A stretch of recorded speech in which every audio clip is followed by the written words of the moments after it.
জুলাই আগস্টে বৈষম্য বিরোধী ছাত্র আন্দোলন শুরু হওয়ার পর থেকে আওয়ামী লীগ সরকারের পতন পর্যন্ত সোশ্যাল মিডিয়া থেকে রাজপথ সব মাধ্যমে বেশ সক্রিয় ছিলেন অভিনেত্রী রুকাইয়া জাহান চমক।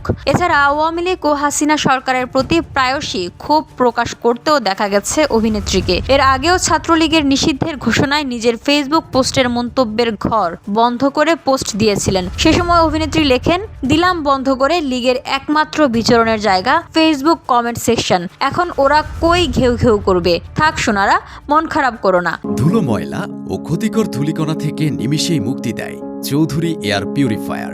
এর শক্তিশালী সাকশন ঘরের কোনায় কোনায় লুকিয়ে থাকা সকল ধুলা টেনে ফিল্টার করে এবং বের করে আনে নির্মল ও স্বাস্থ্যকর হাওয়া।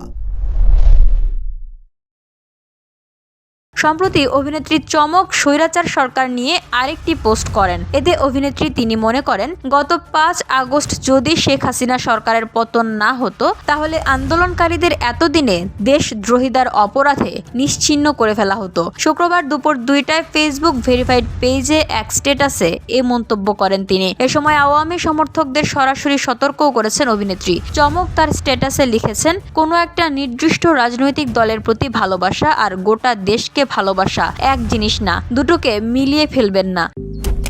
মালয়েশিয়ান প্রযুক্তিতে তৈরি অত্যাধুনিক cleaning machine modern vacuum cleaner যে কোনো ধরনের ধুলো ময়লাকে পরিষ্কার করে ঘরকে করে তুলুন চকচকে ও আকর্ষণীয়। Modem, brand of luxury.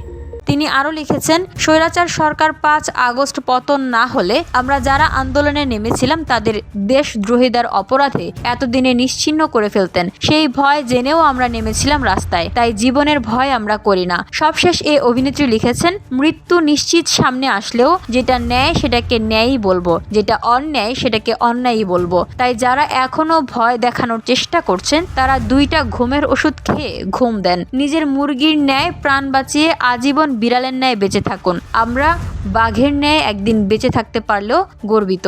ধন্যবাদ। VOD Bangla news desk.